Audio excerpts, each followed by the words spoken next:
پھر بعد میں وہ چونچ چڑیا وہ جو مرغی یہ چھڑ جاتی ہے، پھر اصل چونچ نمودار ہوتی، اس سے انڈے کو ٹک ٹک کرتے اور انڈا اس طریقے سے پھٹتا، بچہ باہر آ جاتا۔ ہمارا اور آپ کا بچہ تو سال 8-9 مہینے میں چلتا، لیکن یہاں تو انڈے میں سے نکلا اور فوراً جناب بھاگنے دوڑنے لگ گیا۔ کہا میں نے دیکھا ابھی ابھی انڈے میں سے بچے نکلے اور ادھر سے چیل آئی، جیسے ہی چیختی ہوئی چیل آئی مرغی نے اپنے پروں کو پھیلا دیا، سارے بچے اس کے پر میں آ گئے اور سارے بچوں کو چھپا لیا۔ میں حیران سوچنے لگا اس انڈے میں اس کو یہ کس نے تعلیم دی ہوگی کہ چیل تیری دشمن ہے، اور انڈے میں کس نے تعلیم دی ہوگی کہ ماں کے پر تیرے لیے عافیت اور تیری حفاظت کا سامان ہے۔ اب میں پوچھتا ہوں عقل سے لوگ جو ماننے والے لوگ، اب تم بتاؤ وہ کون جس نے انڈے میں بچے کو یہ صلاحیت اور یہ عقل و خرد دے دی کہ چیل میری دشمن، اور اس سے یہ کیسا پتہ لگا کہ یہ میری اماں اور یہ اپنے پروں مجھے چھپا تو میں چیل کے حملے سے بچ جاؤں گا؟ بتاؤ یہ تعلیم اس کو کس نے دی انڈے کے اندر؟ بتاؤ سوائے خدا کے کوئی ہو سکتا؟ اللہ تعالیٰ کے سوا کوئی اور ذات ہو سکتی ہے کہ جس نے اس کو یہ تعلیم دی؟ ماننے کے لیے آدمی اپنی عقل کو پھیلا اور دیکھے تو ایک نہیں ہزاروں کروڑوں نشانیاں قدرت کی ہیں کہ جو اللہ تبارک و تعالیٰ کے وجود پر دلیل کہ اس کائنات کا کوئی نہ کوئی خالق اور مالک عزیزان گرامی یقیناً ضروری، اور جو پتھر کے صنم ہیں ان کا معاملہ بھی اشارتاً مولانا نے کہا۔ آپ دیکھیے قرآن مجید فرقان حمید موسم یہی ہے، الم تر الی الذی حاج ابراہیم فی ربہ ان آتاہ اللہ الملک، تیسرا پارے کے اوائل میں یہ آئے حضرت ابراہیم علیہ السلام کا ایک مناظرہ نمرود سے ہو گئے۔ حضرت امام مجاہد کا قول جس کو ابن کثیر نے نقل کیا کہ 4 بادشاہ دنیا میں ایسے گزرے کہ بلا شرکت غیر ان کی حکومت، جن میں 2 مسلمان تھے اور 2 کافر۔ ایک مسلمان بادشاہ تھے حضرت سلیمان علیہ السلام، اور ایک حضرت ذوالقرنین۔ حضرت ذوالقرنین نبی تھے یا نہیں ہم اس بحث میں نہیں پڑھتے، اس میں علماء کا کلام۔ اور 2 کافر کون تھے؟ ایک تو تھا نمرود جس کا واسطہ ابراہیم علیہ السلام سے پڑا، اور ایک بخت نصر تھا کہ جس ان چاروں کی حکومت پوری دنیا پر۔ ایک موقع پر حضرت ابراہیم علیہ السلام کے دور، یہ مضمون بہت طویل میں اس کو چھیڑنا نہیں چاہتا، سوائے ابراہیم علیہ السلام کوئی مومن نہیں، اور یہ پوری قوم کے میلے کھیلے میں جایا کرتی۔ ان کا ابراہیم علیہ السلام ان کو بھی لے کر ان کا انی سقیم، میں بیمار میں نہیں جاتا، سب لوگ چلے گئے۔ ابراہیم علیہ السلام کو موقع ہاتھ لگا، انہوں نے کیا کیا؟ سبحان اللہ، جو اس کا بت قدا تھا بہت بڑا، اس بت قدا میں گھس گئے، اور گھسنے کے بعد سارے بتوں کو زیر و زبر کر دیا، کسی کی ناک، کسی کی آنکھ، کسی کا ہاتھ، کسی کی ناک، سب کاٹ دیا، اور جو بڑا بت تھا اس کے کندھے پر وہ کلہاڑا رکھ دیا۔ اب قوم واپس آئی، انہوں نے کہا یہ حرکت کس نے کی ہوگی؟ کہا وہ ابراہیم جو ہے یہ اسی کی حرکت لگتی، کبھی کبھی وہ ان کے خلاف کچھ کہا کرتا تھا۔ دیجیے صاحب، ابراہیم علیہ السلام کی پیشی ہو گئی، یہ کام کس نے کیا؟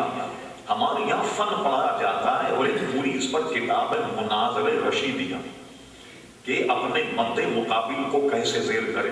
اس میں حکمت عملی یہ کہ کوئی حرکت کوئی کام ایسا کرے کہ سامنے والے کو غصہ آ جائے، کیونکہ جب غصہ آ جائے تو عقل و خرد اس کی چلی جائے، تو دلائل بھول جاتا، حدیثیں بھول جاتا، قرآن کی آیتیں بھول جاتا، پھر آرام سے اس کو زیر کیا جا سکتا ہے۔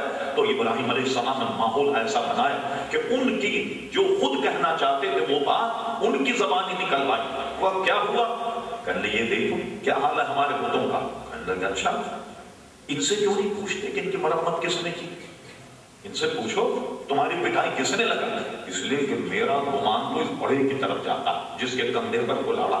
آپ بچپن سے سنتے چلے آپ کہ چھوٹی مچھلیوں کو بڑی مچھلیاں نگل جاتی، تو اس نے ایسا کیا ہوگا کہ چھوٹوں میں ان میں کچھ ہو گئی انبن، اور اس میں انبن ہونے کے بعد اس نے سب کو توڑ پھاڑ کر خود کھڑا ہو گیا۔ کہا ابراہیم تم نہیں جانتے، اگر ہم ان سے پوچھیں گے تو سن بھی نہیں سکتے، یہ تو بول بھی نہیں سکتے، یہ ان کو مارا کیسے آپس میں، کوئی لڑائی کیسے، اس لیے کہ یہ تو چل بھی نہیں سکتے۔ ساری معذوری خود انہوں نے بیان کر دی۔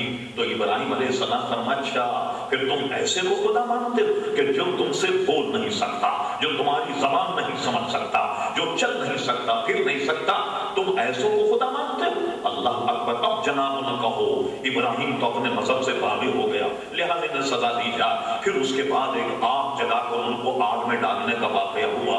ذرا ٹھہریے، ہوا یہ ایک بزرگ گزرے ہیں ہندوستان میں، ناگپور جگہ ہے ہندوستان کی جو حیدرآباد دکن سے لگی۔ عموماً جب تک حیدرآباد دکن قائم تھا ایک تنازع تھا کہ یہ ہندوستان کا یا حیدرآباد دکن کا، اس لیے اس پہ حیدرآبادی بولی کا اثر بھی پایا جاتا۔ ایک بزرگ گزرے جن کا نام تھا بابو تاج الدین رحمۃ اللہ علیہ، مجذوب۔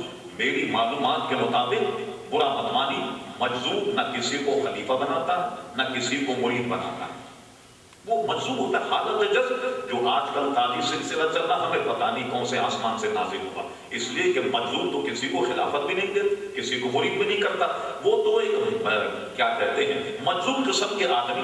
ان کی کرامتوں سے یہ ہے کہ ان کو پاگل سمجھ کر جیل خانے میں ڈالا۔ جیل خانے میں جب ڈالا تو اللہ کے ولی میں یہ صفت موجود ہے، اور کئی واقعے آپ کو ایسے ملے، وہ جیل کی سلاخوں میں سے نکل گیا، نہ دروازہ کھولتا نہ فاٹک کھولتا، باہر آ جاتا، باغ میں ٹہلنے لگ جاتا، تو جیلر آپ کو یہ ہاتھ بتا کرتا کہ بابا صاحب خدا کے میری نوکری ذرا الگ ہو اور اندر چلے جاؤ۔ پھر وہ اندر چلے جا۔ ایک مرتبہ وہ جا رہے تھے، کتا مرا پڑا، ایسے ٹھوکر ماری، کتا اٹھ کر بھاگ گیا۔ اب بابا صاحب کی کرامت مشہور ہو گئی، غرض یہ کہ جیل سے چھوٹے ایک ہندو راجا پکا ہندو، لیکن بابا صاحب کا معتقد ہو گیا اور اپنے سامنے اپنے گھر میں اس نے بابا صاحب کو رکھ لیا۔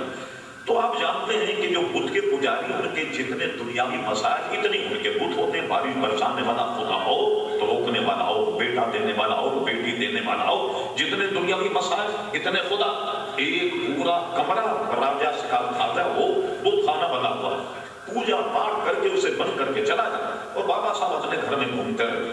ایک مرتبہ غلطی یہ ہوئی کہ وہ اس نے پوجا کرنے کے بعد دروازہ بند کرنا بھول گئے، اور بابا صاحب گھس گئے بت خانے میں۔ انہوں نے کیا کیا، جتنے بت کے اوپر کے منظر سارے بتوں حویلی سے نیچے پھینک دیا، کسی کی گردن ٹوٹ گئی، کسی کا پیر، کسی کا ہاتھ، سارا محلہ ہندوؤں کا تھا، سارے لکڑیاں اور بندوقیں لے کر کے آ گئے راجا کی کوٹھی پر، کہنے ہم تو اس کو ماریں۔ کسی نے خبر دی راجا کو کہ بھئی وہ بابا صاحب نے ایسا کیا، کیا کرے؟ بابا صاحب کا بھی معتقد اور مذہب ہندو، وہ پہنچا تو دیکھا کہ سارے حضرات لکڑیاں دیے، پوری حویلی کو گھیرے ہوئے بابا صاحب کو قتل کرنے کی طرف ہے۔ راجا کو بڑی اچھی بات سوچی، اس نے بابا کو بھی بچا دیا اور لوگوں کو جناب تکتر بکتر کرنے کے لیے ترکیب کیا استعمال کی، یہ مثال دے رہا ہوں۔ اس نے کہا بھائی دیکھو بابا کو تم مار دینا، میری پہلے بات سن۔ کیا کہنے لگے یہ بتاؤ کہ یہ بابا صاحب نے کیا کیا؟ کہنے ہمارے دیوتاؤں کو زیر و زبر کر دی، صاحب کو نیچے پھینک دیا، کسی کی گردن کسی کی ٹانگ ٹوٹ گئی۔ اچھا، کہنے لگے یہ کون؟ بابا صاحب کی شک، کہنے لگے یہ مسلمانوں کا دیوتا۔ میں کہا پاگل ہو گو، یہ دیوتاؤں کا مسئلہ ہے، پبلک کا کام نہیں اس میں دخل دینے۔ ہاں آپس میں ان کے کوئی مناظرہ ہو گیا، کوئی مجادلہ ہو گیا تو کیا ہوا، بابا صاحب نے ہرا دیا، ان کو شکست دے دی ہوگی اس لیے پھینک دیا۔ یہ پبلک کا دخل دینے کا معاملہ نہیں، یہ دیوتاؤں کا معاملہ، اس میں کچھ مت کہو۔ ہندو بے وقوف سمجھ کر بات تو ٹھیک کہا، یہ ہمارے دیوتا ہیں، مسلمانوں کا دیوتا یہ ہے۔ تو آپس میں ان کی کوئی بحث ہو گئی اور جناب ایک دیوتاؤں نے دوسرے دیوتاؤں کے ساتھ ایسا سلوک کیا، چلی یہ خطرہ ٹل گیا۔ تو حضرت ابراہیم علیہ السلام فرمایا مجھے تو شک اس بڑے پر جاتا، ان کا یہ تو بول نہیں سکتے، چل نہیں سکتے، پھر کہا ایسوں کو تم خدا مانتے کہ جو چل نہیں سکتے پھر نہیں سکتے؟ اللہ اکبر۔ تو حضرت ابراہیم علیہ السلام کو باغی قرار دے دیا گیا۔ اور ایک بات یہ آپ کے ذہن میں رہے، یہاں جو لفظ آزر، یہ بہت تحقیق طلب مسئلہ ہے۔ آزر ابراہیم علیہ السلام کا چچا ہے، ابا نہیں، باپ نہیں۔ یہ جو ابھی کہا گیا، جیسے ہماری آپ کی بولی اور تہذیب میں مصطلحات ایک مکمل علم جس پر بڑی بڑی کتابیں کہ جو اصطلاحیں عام طور پر چل رہی اس کے حقیقی معنی نہیں ہو۔ مثلا آپ کسی کے یہاں 2-4 دفعے کریں، آپ بولی کیا، ارے میاں سینکڑوں مرتبہ تمہارے پاس ہے، کبھی تم ملتے ہی، کیا اس کا مطلب یہ کہ 400-500 مرتبہ اس کے گھر ہے؟ بچے کو آپ مارتے ہیں، کمبخت تجھے ہزاروں مرتبہ سمجھا، باز نہیں آتا، تو کیا ہزاروں مرتبہ آپ نے بچے کو سمجھا؟ نہیں۔ تو تو اس طرح عرب کی اصطلاح میں اور ہماری اصطلاح میں بھی تایا کو کیا کہتے ہیں؟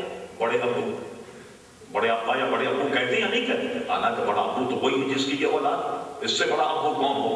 لیکن عام طور پر یہ اس معنی پر ان کو ابھی کہا گیا۔ اور حضرت ابراہیم علیہ السلام کے والد کا نام آزر نہیں، حضرت عبداللہ ابن عباس کا حاشیہ ملاحظہ فرمائیے، تفسیر ابن عباس ان کا قول موجود ہے، اور یہ وہ ہیں حضرت عبداللہ ابن عباس رضی اللہ عنہ جو حضور کی خدمت کرتے، اور ایک مرتبہ حضور علیہ السلام نے سینے سے لگا، ہم نے صبح تقریر میں یہ کہا، رب حضور علیہ السلام نے کہا، اے اللہ تبارک و تعالی یہ میرا چچا زاد بھائی، تو اسے قرآن کا فہم عطا فرما۔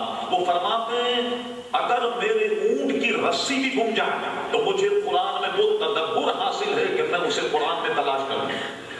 یہ حضرت عبداللہ ابن عباس کا قول۔ حضرت ابراہیم علیہ السلام کے والد کا نام والد کا نام آزر نہیں تھا، ان کے والد کا نام تاریخ تھا، ان کے والد کا نام ناہور تھا، اور ہم یہ کہتے ہیں کہ وہ مسلمان تھے۔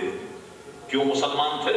اعلیٰ حضرت امام اہل سنت مجدد دین و ملت پروانہ شمع رسالت عظیم البرکت عظیم مرتبہ مولانا شاہ احمد رضا خان فاضل بریلوی رحمت اللہ علیہ کی شمول الاسلام کا مطالعہ فرمائیے۔ اس کا مقدمہ یہیں سے شروع ہوتا کہ حضرت عبداللہ ابن عباس رضی فرماتے ہیں کہ حضور علیہ السلام نے فرمایا میں جن پشتوں سے منتقل ہوتا چلا آیا ان میں سب کے سب طیب اور طاہر، جن پیٹوں سے منتقل ہوتا چلا آیا وہ سب کے سب طاہر و طیب، جن پشتوں سے منتقل ہوتا ہے وہ بھی طیب اور طاہر، یعنی حضور جن پیٹوں سے ارحام سے منتقل ہوتے چلے آئے وہ سب کے سب طیب، جن پشتوں سے آئے وہ سب کے سب طیب۔ اور آپ جانتے ہیں قرآن کے نص ہے انما المشرکون نجس، مشرک تو نجس ہوتا، اور حضور کے آبا و اجداد میں کوئی بھی کافر نہیں آدم علیہ السلام تک۔ اسی دلیل پر ہم حضور علیہ السلام کے والدین ماجدین کو بھی مسلمان کہتے ہیں الحمدللہ۔ نام کے اعتبار دیکھیں حضرت عبداللہ، والدہ کا نام حضرت آمنہ، ہمارے نزدیک اہل سنت کے نزدیک یہ مسلمان۔ کبھی زندگی نے وفاتی اس کو ہم کریں، ان پر لے دے کرنے والے لوگ ملا علی قاری کی کتاب بتاتے ہیں، موقع علی قاری، یہ دیکھیے حضرت علی قاری رحمت اللہ علیہ حضور کے والدین کے کفر پر ایک پورا رسالہ لکھا، اتنا بڑا محدث، اتنا بڑا امام جس کو آج بھی آپ بہت بڑا امام مانتے ہیں اپنے زمانے کا اور اس زمانے کا، اس نے تو ایک رسالہ لکھا اور اس میں کہا کہ یہ تو گویا کافر، یہ بہت کم لوگوں کو معلوم، علماء یقیناً جانتے ہیں۔ ملا علی قاری کی شرح شفا شریف ملاحظہ فرمائیے، اپنے اس فتوے سے ملا علی قاری نے رجوع کیا، اس سے رجوع کیا، اور رجوع کرنے کے بعد ان کا رجوع دیکھ کر علامہ غزالی زمان علامہ سید احمد سید کاظمی صاحب اپنے ایک رسالے میں لکھتے کہ جن حضرات سے یہ خطا ہو گئی ہم کو یہ سوچنا چاہیے اور غور کرنا چاہیے شاید ان کو بھی اللہ تبارک و تعالیٰ نے رجوع کی وہ گویا ان کو توفیق دے دی ہوگی۔ ملا علی قاری کا رجوع کوئی اہل علم جانے، ہمارے پاس پورا ثبوت موجود ہے کہ ملا علی قاری رحمۃ اللہ نے اس عقیدے سے رجوع کیا، اور اعلیٰ حضرت فاضل بریلوی کا رسالہ شمول الاسلام کا مطالعہ فرمائیے۔ حضور علیہ السلام کے والدین کریم یہاں سے لے کر آدم علیہ السلام تک کوئی بھی کافر اور کوئی بھی بے ایمان نہیں، سب کے سب مومن اور مسلمان گزرے۔ اس معنی کر ابراہیم علیہ السلام کے چچا کو ابھی کہا گیا، ورنہ ان کے والد حضرت تاریخ تھے جو حضرت عبداللہ ابن عباس کا قول ہے اور دیگر کتابوں میں موجود ہے۔ تو میں عرض کر رہا تھا کہ آپ اندازہ لگائیے کہ اگر آپ عقل و خرد کو کام میں لائیں تو اللہ تبارک و تعالیٰ کا وجود آپ کو یقیناً آپ اس کا انکار نہیں کر سکتے۔ شواہد اور نشانیوں کو دیکھ کر تھوڑا سا اور آگے چلیے۔ حضرت امام اعظم ابو حنیفہ رضی اللہ عنہ کا مشہور واقعہ، آپ کا ایک مناظرہ کسی دہریے سے طے پایا ہے اور ہمارے امام صاحب جان کر کے جو وقت مقرر تھا اس سے تاخیر میں پہنچے۔ اس دہریے نے کہا اتنا بڑا امام اور وعدے کی خلاف ورزی کرے، تو کہا بس ایک واقعہ ایسا ہو گیا جس کی وجہ سے مجھے تاخیر ہو گئی۔ کہنے ذرا ہمیں بھی سنا یہ واقعہ کیا؟ کہنے لگے میں جب آنے لگا تو سمندر کے کنارے میں نے دیکھا ایک درخت خود بخود گر گیا، خود بخود اس کے تختے بن گئے، خود بخود کشتی بن گئی، اور کشتی بننے کے بعد خود بخود دریا میں چلی گئی، اور دریا میں جانے کے بعد یہاں کے مسافروں کو اس کونے پر چھوڑ دی، وہاں کے مسافروں کو یہاں لے کر آ، اور موت جو کرایہ وہ بھی خود وصول کر دی. وہ دہریہ کہاں مار کر ہنسنے لگا. کہاں آپ جیسا امام اتنا جھوٹ بولے کہ یہ کام کبھی کسی کے کرے بغیر ہو سکتا ہے. کہا